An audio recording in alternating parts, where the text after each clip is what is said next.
지금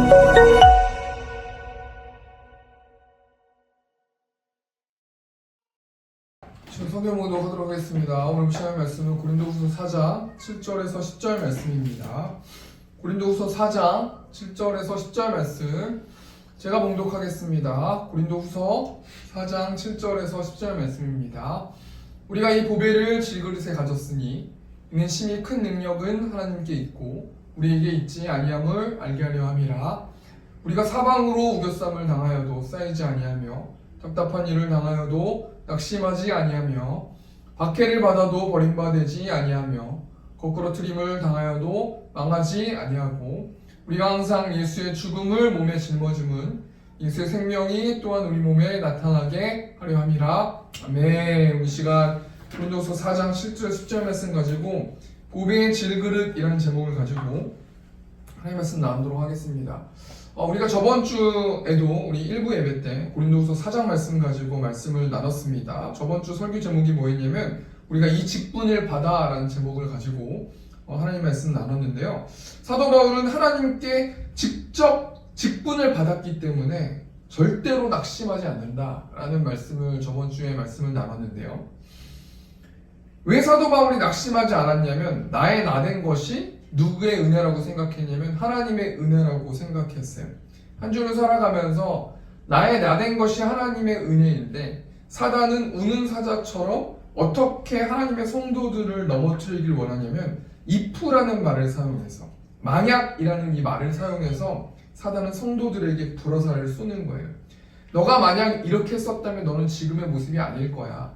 너가 2024년에 분명히 하나님의 사랑을 실천하고 하나님을 두려워했다면 넌 이 모습이 아닐 거야 라고 말하면서 계속해서 if로 공격을 하는 것이죠. 만일 너가 이랬다면 이러면서 공격하는 거 아니겠습니까? 근데 사도 바울이요 고린도후서 4장 말씀의 배경은 사도 바울이 이 사도권을 가지고 굉장히 다른 사람들이 공격했었던 어떤 그런 상황 아니겠습니까? 그럼에도 불구하고 사도 바울이 어떻게 낙심하지 않을 수 있었냐면 지금 나의 모습, 나의 나된 것이 하나님의 은혜이다 라고 생각했기 때문에 사도 바울은 낙심하지 않았다라는 것 아니겠습니까? 우리가 이 말씀 통해서 뭘 생각해 봐야 됩니까? 2024년에 지금의 모습, 나의 나된 것이 다 하나님의 은혜라는 거예요. 내가 뭘 못했기 때문에 지금 내 모습이 아니고요. 내가 뭘 잘했기 때문에 지금 내 모습이 아니라는 거 아니겠습니까? 예수 사랑하심은이라는 찬송이 있는데 우리 찬송가 563장 1절 찬양 보니까요. 예수 사랑하심은 성경에서 배웠네. 우리들은 약하나 예수 권세 많도다. 우리들은 약하다는 거예요. 그런데 예수 권세가 예수의 힘이 많다라는 거죠. 이 예수의 힘이 어디서부터 나온다라는 겁니까? 날 사랑하심, 날 사랑하심, 날 사랑하심. 하나님께서 나를 사랑하신다라는 이 진리의 말씀과 이 복음의 말씀 가운데서 하나님의 한 주를 살 수 있는 힘이 그곳 가운데서 나올 수 있다라는 거 아니겠습니까? 우리들은 약하다는 거예요. 그것을 인정하는 것이 먼저 첫 번째고, 하나님, 나는 약합니다. 나는 오늘 하루 하나님의 절대적인 선, 하나님의 절대적인 사랑을 실천할 수 없는 나는 나약한 죄인의 존재입니다. 그럼에도 불구하고 예수님 안에는 권세가 있고 힘이 있고 권세가 많기 때문에, 능력이 많기 때문에 하나님 나를 사랑하신 그 사랑을 묵상함을 통해서 내가 예수님의 힘으로, 예수님의 권세로, 예수님의 능력으로 살 수 있는 오늘 하루 될 수 있도록 인도해 주십시오 라고 고백해야 된다는 거 아니겠습니까? 이 똑같은 말씀이 어디에도 나옵니까? 우리 사도행전 1장 8절 말씀 보니까 오직 성령이 너희에게 임하시면 너희가 권능을 받고 예루살렘과 온 유대와 사마리아와 땅끝까지 이르러 내 증인이 되리라. 하나님의 증인이 될 수 있는 그 권능과 능력을 누구한테 받는다라는 거예요? 성령 충만하면 받는다라는 거 아니겠습니까? 그러니까 앞에 말을 정리하면 사단이 우는 사자처럼 if, 만일 너가 이랬다면으로 공격했을 때, 불화살을 쏘았을 때 어떻게 우리가 생각해야 되는 거냐면 나의 나된 것이다. 하나님의 은혜입니다. 하나님의 사랑을 묵상함으로, 성령 충만함으로 우리가 사단과의 영적 전쟁에서 승리해야 된다는 거 아니겠습니까? 왜 그렇습니까? 사도 바울이 고린도서 4장 말씀을 통해서 그렇게 영적 전쟁에서 승리했기 때문이라는 거예요. 그렇게 낙심하지 않았기 때문이라는 거예요. 오늘 7절 말씀 보니까요. 고린도서 4장 7절 보니까 우리가 이 보배를 질그릇에 가졌으니, 여러분 질그릇이라는 단어가 나오고 보배라는 단어가 나오는데요. 이 질그릇에 가졌다라는 것. 특별히 여기서 말하는 우리가 누구를 말합니까? 사도 바울을 포함한 고린도 교회 성도들이 우리라는 존재라는 것. 이것이 좁은 의미에서 이렇게 되는 거고요. 넓은 의미에서는 이 우리라는 것은 하나님을 믿는 사람들, 예수님을 주라고 고백하는 사람들이 우리라고 생각할 수 있어요. 우리가 이 보배를 질그릇에 가졌대요. 이 질그릇이라는 것이 어떤 뜻을 가지고 있냐면요. 원어를 보니까요. 이 질그릇은 어떤 뜻을 가지고 있냐면 흙이라는 뜻을 가지고 있어요. 흙장난할 때 흙이라는 뜻을 가지고 있거든요. 그러니까 이 질그릇은 뭘로 만드는 거냐면 흙으로 만든다는 거 아니겠습니까? 근데 이 질그릇의 특징이 뭐냐면요. 한번 부서지고 고장나면 재생이 되지 않는 특징이 이 연약한 그릇, 이것이 흙으로 만든 이 그릇이 질그릇이라고 생각해 볼 수 있다는 거예요. 그러니까 한마디로 이 질그릇이라는 것은 이 땅에 있는 모든 사람들은 연약한 존재라는 것을 사도 바울이 고린도 교회 성도들, 또 지금 이 자리에 계신 우리 세움교회 성도님들에게 말씀하고 있는 거예요. 너는 원래 질그릇이었어. 너는 원래 약한 존재였고 한번 부서지면 재생이 되지 않는 아주 나약한 인간으로밖에 살 수 없는 존재야 라고 말씀하고 있는 거 아니겠습니까? 여러분, 하나님께서 사람을 어떻게 창조하셨습니까? 우리 창세기 2장 10절 보니까요, 여호와 하나님이 땅의 흙으로 사람을 지으시고 생기를 그 코에 불어넣으시니 사람이 생명이 되니라. 여러분, 사람이 어떻게 만들어졌냐면 땅의 흙으로 사람을 하나님께서 창조해 주셨어요. 여러분, 동물들도 그렇게 된 거 아니겠습니까? 동물들도 그렇게 됐지만 동물들은 뭐 말씀으로 뭐 만들어졌지만요. 어찌됐건 간에요. 사람과 동물의 차이가 뭐냐면요. 사람은 생기를 그 코에 불어넣어서 사람이 생명이 됐대요. 생기를 그 코에 불어넣었기 때문에 숨을 쉴 수 있도록 해주셨기 때문에 동물들과 사람은 다르다는 거예요. 근데 여러분, 여기서 중요한 게 뭐냐면 사람이 왜 연약한 존재입니까? 하나님께서 사람의 그 코에 불어넣었던 생기, 숨을 멈추게 하면요, 사람은 바로 죽게 되는 거예요. 아무리 이 땅 가운데서 전 세계를 떵떵거리면서 진두지휘할지라도 우리가 지구를 떠나서 다른 행성을 가야 합니다. 이렇게 뭔가 우주선을 개발하고 떵떵거릴지라도요. 북한의 또 김정은이 그렇게 큰 소리를 치면서 어깨에 힘을 주면서 그렇게 큰 소리를 칠지라도 그 코에 숨이 멈춰버리면 누구든지 간에 죽을 수밖에 없는 존재 아니겠습니까?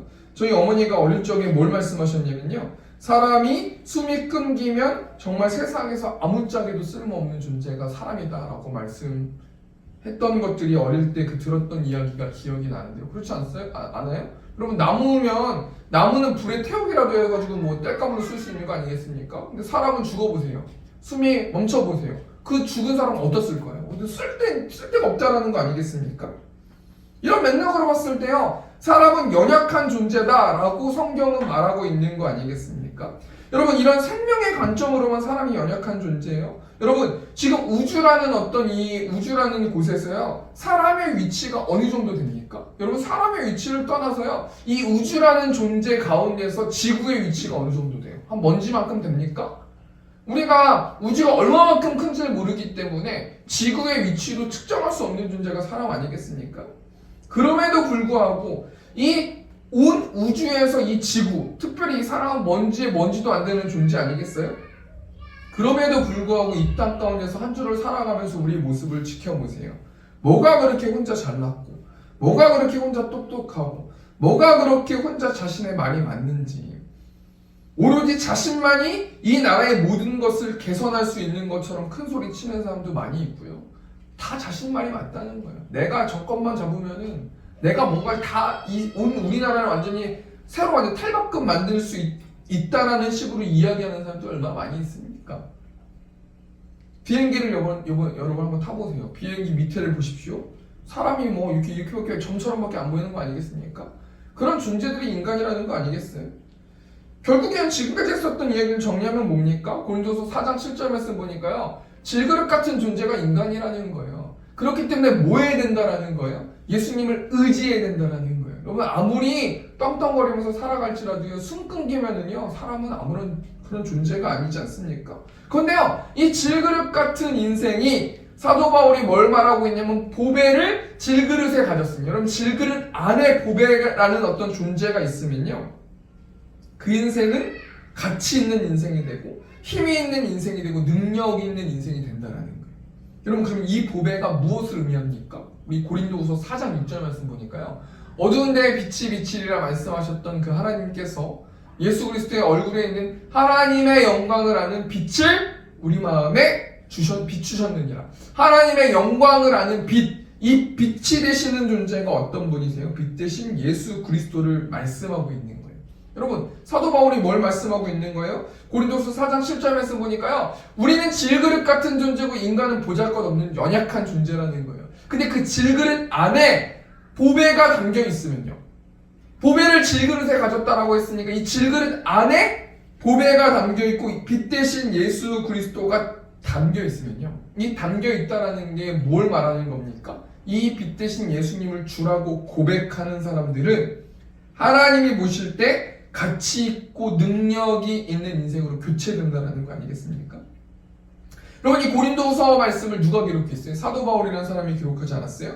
근데 이 사도 바울이 어떤 사람이에요? 우리 빌립보서 3장 5절 말씀 보니까 나는 8일 만에 할례를 받고 이스라엘 족속이요 베냐민 지파요 히브리인 중에 히브리인이요 율법으로는 바리새인이요 6절 말씀 보니까 열심으로는 교회를 박해하고 율법의 의로는 흠이 없는 자라. 여러분 지금 사도 바울은 이 당시에 가멜리알 문화권에 있는 사람으로서요 굉장히 칭송을 받았던 자, 굉장히 고능력자고 고학력자고 굉장히 지식과 지혜가 충만한 사람이에요. 사람들한테 가만히 있으면 존경받는 사람이에요. 그런데 이 질그릇 안에 이때는 보배가 담겨지지 않았을 때예요. 세상 가운데 칭송받는 사람 아니겠습니까? 그런데요, 보배 대신 빛 대신 예수님이 그 사도 바울의 마음을 지배하지 않으니까 어떤 일들을 합니까? 우리 빌립보서 3장 6절 말씀 보니까 열심으로는 교회를 박해하고. 여러분 그렇게 학식이 뛰어나고 고학력자고 굉장히 지식과 지혜와 상식과 어떤 여러 가지 것들이 월등한 자인데요, 예수 그리스도가 그 사람의 마음을 지배하지 않으니까 어떤 일들이 벌어져요? 열심으로는 교회를 박해하고. 여러분 예수님이 내 마음의 주인 되지 않거나 성령 충만하지 않아서 내가 내 주인 되었을 때는요 어떤 삶을 살아간다는 겁니까? 내 열심으로, 내가 가지고 있는 지식으로, 내가 가지고 있는 지혜로, 내가 가지고 있는 돈으로, 내가 가지고 있는 학식으로, 내가 가지고 있는 능력으로 뭐 한다는 거예요? 교회를 박해할 수 있다는 거예요. 그러니까요, 내가 더 좋은 검이나 더 좋은 칼이나 더 좋은 무기가 있으면 있을수록 내 마음밭을, 내 마음을 예수님이 장악할 수 있도록 매일의 삶 가운데서 예수님께 그 마음을 내어드려야지 하나님의 나라를 위해서, 교회를 위해서, 이 나라를 위해서 우린 헌신하고 봉사할 수 있는 존재가 될 수 있다는 거예요. 그럼 사도 바울은요, 보배 대신 예수님이 그 질그릇 안에 담지 않았었을 때 어떻게 생각했냐면 자신이 금그릇이나 은그릇쯤 된다고 생각했단 말이에요. 그런데 결국에 하나님의 관점으로 사도 바울을 지켜보았을 때는요, 사도 바울은 정말 형편없고 오히려 자신의 나라, 하나님의 나라를 방해하는 회방꾼으로 하나님께서는 생각하셨단 말 아니겠습니까? 근데 여러분 사도 바울이 다메섹 도상에서 빛 대신 예수님을 만나고 나서요, 질그릇 같은 사도 바울의 보배 대신 예수님이 담겨지는 거예요. 그러니까 어떤 일들이 벌어집니까? 이 땅 가운데 이 세상의 관점으로 정말 보잘것없고 매일매일 두드러 맞고 매일매일 뭐 복음을 전한다는 이유로 뭐 강 속에서 막 고립되기도 하고요, 돌로 막 맞기도 하고요, 핍박을 당하기도 하고요, 이 땅 가운데서 정말 루저 인생 살아가는 거 아니겠습니까? 그럼에도 불구하고요, 하나님의 나라에서는 하나님이 그 사도 바울을 지켜봤을 때는 굉장히 존귀하고 굉장히 위대하고 굉장히 자랑스러운 하나님의 아들로 생각할 거라는 것 아니겠습니까? 우리가 이 말씀 통해서 뭘 생각해 봐야 돼요? 우리 한 주를 좀 지켜보고 이제 우리가 살아내야 될 우리 한 주를 좀 기대함을 통해서 좀 우리가 한번 생각해 봐야 될 것 같습니다. 우리가 한 주 동안 어떻게 살아가야 됩니까? 하나님, 나는 나약한 존재입니다. 그럼 우리가 왜 기도 안 합니까? 내가 나약하지 않다고 생각하기 때문에 기도 안 하는 거예요. 내가 나약하다고 생각하고 내가 하나님이 없으면 단 1시간도 못 사고 10분도 못 살고 1분도 못 산다고 생각해 보세요. 그럼 매일매일 하나님을 의지할걸요? 그럼 우리가 한 주 동안 저와 여러분들이 어떻게 되는 거냐면 하나님을 의지함을 통해서 하나님 내 힘으로 아무것도 할 수 없습니다 라고 하나님께 결정권을 올려드리고 나의 보잘것없는 나약한 질그릇 같은 이 인생 가운데서 예수님의 보배 되신 예수님, 빛 되신 예수님이 나의 삶을 주장하셨을 때는 이 땅 가운데서는 누적 인생을 산다 할지라도 하나님은 그 인생을 기뻐하시고 자랑스러워하시는 하나님의 아들의 인생이 될 수 있는 거 아니겠습니까? 이런 상황 가운데서요, 그렇다면 보배 되신 예수님이 질그릇 같은 내 인생에 찾아오시면 어떤 일들이 펼쳐지는지, 이 질그릇 같은 이 그릇에 보배 되신 빛 되신 예수님이 담기면 어떻게 되는지 우리가 한번 생각해 보길 원해요. 세 가지만 생각해 보길 원하는데 8절 말씀 보니까요, 오늘 말씀 간단합니다. 우리가 사방으로 우겨쌈을 당하여도 쌓이지 아니하며. 여러분, 사방으로 우겨쌈을 당했다라는 이 단어는 어떤 뜻을 가지고 있냐면요, 포도즙을 짜기 위해서 짓누르는 것을 의미하는 거예요. 여기서 말하는 우리는요, 사도 바울을 비롯한 지금 하나님께서 우리들을 말씀해 주시는 거 아니겠습니까? 우리가 사방으로 우겨쌈을 당하여도 사단의 어떤 불화살을 통해서 포도즙을 짜듯이 진짜 마치 포도를 완전 이겨가지고요, 우겨쌈을 당할지라도 그 우겨쌈에 쌓이지 않게 된다는 거예요. 어떻게 됐을 때 그렇습니까? 질그릇 같은 나의 마음 가운데 보배 되신 예수님이 내 마음을 주장하시고 내 마음 그 결정권을 예수님께 올려드리면 쌓여지지 않고 짓눌려지지 않는 인생을 살 수 있다는 거 아니겠습니까? 자, 다니엘의 인생을 보세요.